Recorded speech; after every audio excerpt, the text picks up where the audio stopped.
পানিহাটি ৩ নম্বর ওয়ার্ডের আচমকা ভেঙে পড়ে ১৫০ বছরের পুরনো বাড়ি।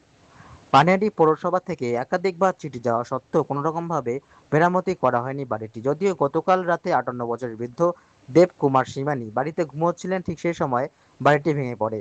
তাকে আশঙ্কাজনক অবস্থায় স্থানীয় পানিহাটি হাসপাতালে নিয়ে গেলে ডাক্তাররা তাকে মৃত বলে ঘোষণা করে।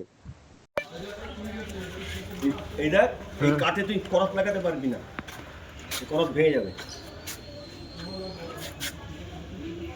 সেগুন কাঠ, ও যা কাঠ আছে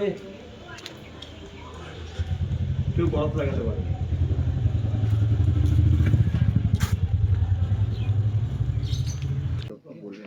না সত্যি দুঃখের বিষয়। আমি সঙ্গে সঙ্গে খবর পেয়ে সঙ্গে সঙ্গে চলে এসেছি। ১০০ বছরের ওপর বাড়ি, স্বাধীনতা আন্দোলনের আগের বাড়ি। অতএব এই বাড়িকে বারবার ধরে ওদের বলা হয়েছিল ভাঙার জন্য, এবং আমরা আজকেই নোটিশ করে দিচ্ছি সমস্ত বাড়িগুলো। কারণ মানুষের জীবনের দাম সবথেকে বেশি, এটা ভাই ভাই প্রবলেম, যার জন্য এই বাড়িটাকে ভেঙে আর নতুন করে ওরা তৈরি করেনি। এই প্রবলেম থেকেই আজকে একটা মানুষ চলে গেল।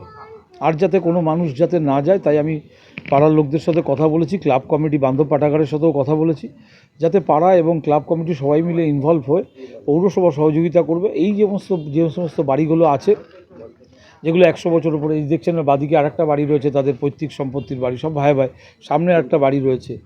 এই বাড়িগুলো যাতে আগামী দিনে ভেঙে ফেলা হয়, নতুন কনস্ট্রাকশন হয়, তার ব্যবস্থা করার জন্য আমি এদের কাছে অনুরোধ রাখবো। আর পৌরসভার পক্ষ থেকে যতটুকু সহযোগিতা করার আমরা করছি। কি বেড়া রে?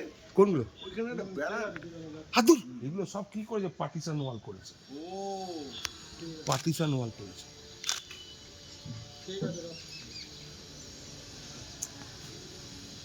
আফসোস হয়ে গেল পুরো গো দাদা, পুরো আফসোস হয়ে গেল।